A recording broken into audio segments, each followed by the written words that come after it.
दोस्तों अभ्यास 2B का तीसरा चौथा पांचवा ये क्वेश्चन है।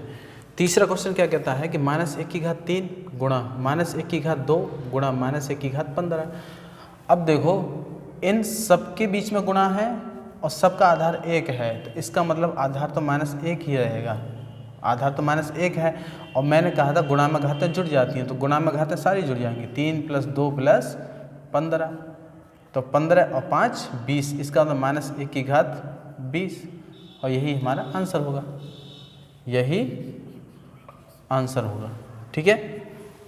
क्वेश्चन नंबर 4 क्या कहता है? क्वेश्चन नंबर 4, इनके बीच में तो गुणा थी और इसके बीच में भाग है और दोनों के आधार समान है। आधार समान है दोनों के, -1 यहाँ पे है, -1 यहाँ पे है और घात क्या है इसकी 49 और इसकी क्या है 25 और बीच में भाग होने के कारण क्या हो गया, ये घट गया। तो यह हो गया -1/49 में से 25 गए तो 24 और यही हमारा आंसर होगा -1/24। ठीक है, ये 3 ये 4। क्वेश्चन नंबर 5 है, ऐसे क्वेश्चन हम पहले भी किए हैं। आधार इसका 3 है, आधार इसका 3 है, इसका भी आधार 3 है, इसका मतलब आधार तीनों के समान है। तो अगर इन दोनों में देखें तो इन दोनों में भी समान है और बीच में क्या है गुणा, तो पहले गुणा कर लो। 3 आधार पे किसकी 12 + 7, क्योंकि गुणा में घातें जुड़ जाती हैं और भाग 3 की घात 25। अब 7 और 2 9 और ये 1 19, तो 3 की घात 19 भाग 3 की घात 25।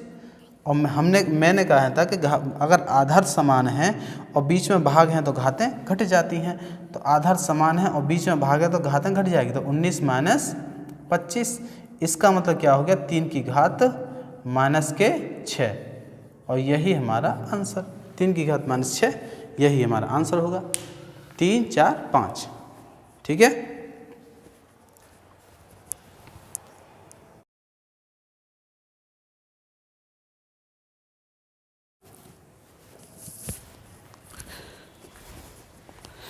दोस्तों अभ्यास 2B का छठा क्वेश्चन है।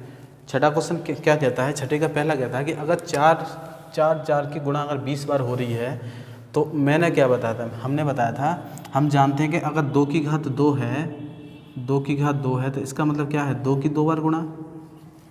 अगर मैं 3 की 4 बार गुणा करूँ, 3 × 3 × 3, तो इसका मतलब होता है कि 3 की घात 4। 3 की घात 4 का क्या मतलब 3 की 4 बार गुणा। अगर मैं कहूँ कि 5 की घात 2 बार या 5 की घात 5 बार है, 5 × 5 × 5 और गुणा 5, 5 की घात कितनी है 1 2 3 4 5, 5 बार गुणा है 5 की, तो इसको बोलेंगे 5 की घात 5, क्योंकि 5 की 5 बार गुणा है। ऐसे ये है, ये क्या कहता है क्वेश्चन में कि 4 है और 4 की जो गुणा है 20 बार है, 4 की गुणा 20 बार है, तो इसको बोलेंगे 4 की घात 20। इसका मतलब है कि 4 की 20 बार गुणा है। ठीक है। अब देखो दूसरा क्वेश्चन क्या है कि हमने इससे पहले देखा था कि आधार समान है। क्या देखे थे कि जिनके आधार समान थे,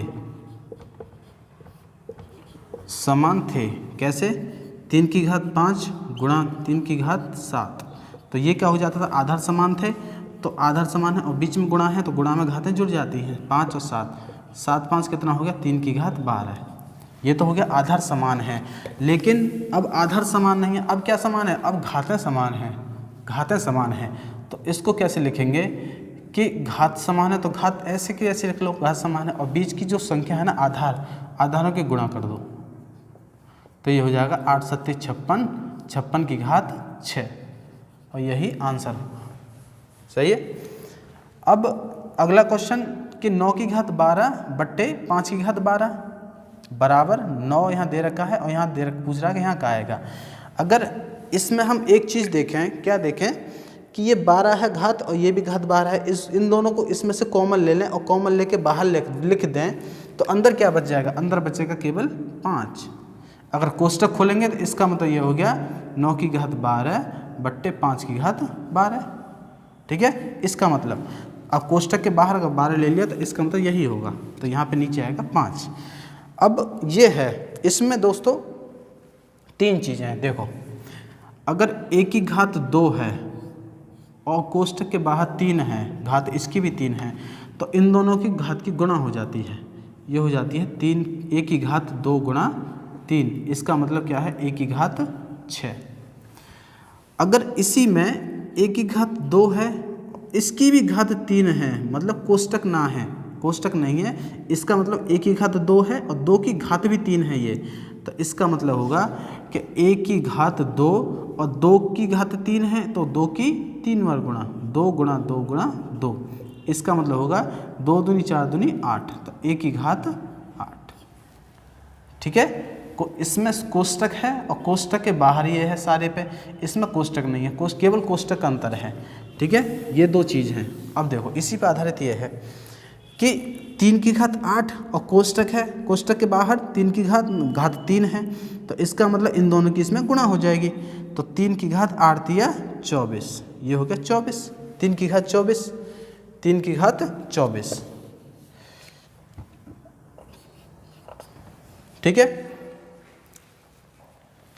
अगला क्वेश्चन है 2 की घात 5 और कोष्टक है, उसके बाद क्या है, 2 की घात 3 कोष्टक, उसके बाद क्या है, घात सबकी 5। अब अगर देखो इन दोनों की गुणा होगी तो इसका मतलब आएगा 15।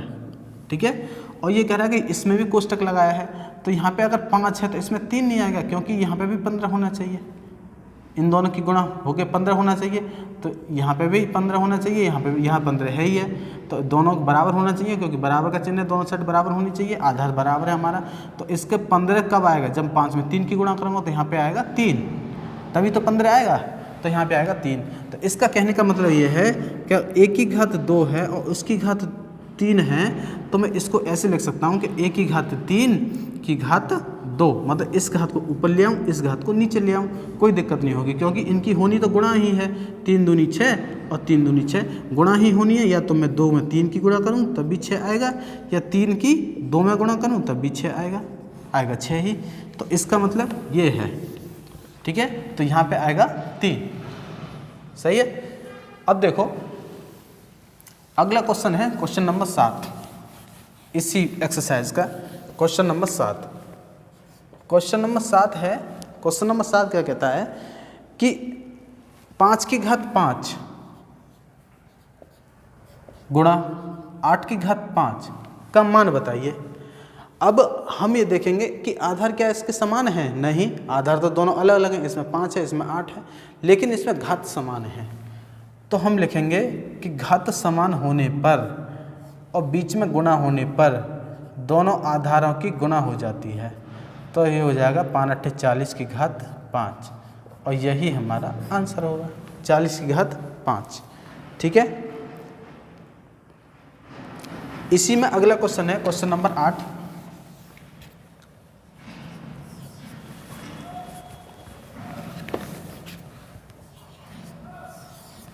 क्वेश्चन नंबर 8 क्या कहता है, -3 की घात 4 भागित -3 की घात 2, -3 की घात 4 भाग -3 की घात 2। अब ये देखो हमें क्या देखना है, इसमें बीच में भाग है लेकिन आधार समान है दोनों के, तो आधार समान है तो आधार तो समान रहेगा, लेकिन बीच में भाग होने के कारण घातें घट जाएंगी, तो 4 - 2 इक्वल होगा -3 की घात 2, और यही हमारा आंसर होगा, 8 का आंसर। ठीक है, इसमें अगला क्वेश्चन है 9। क्वेश्चन 9 क्या कहता है, क्वेश्चन 9 कहता है कि 4 गुणा 5 की घात 2 प्लस 5 गुणा 4 की घात 2, 4 गुणा 5 की घात 2 प्लस 5 गुणा 4 की घात 2, यही है।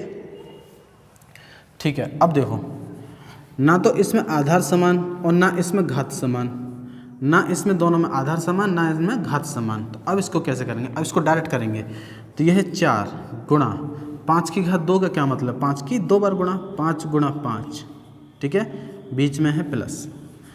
अब यह है 5 गुणा 4 की घात 2 का क्या मतलब है, 4 गुणा 4 मतलब 4 की 2 बार गुणा, तो 5 पंजे 25 और 25 चौके 100 प्लस 4 चौके 16 और 16 पंजे 80, और 100 और 80 क्या होता है 180, और यही हमारा आंसर होगा 180, 90 वाले का 180, मतलब आंसर फोर्थ।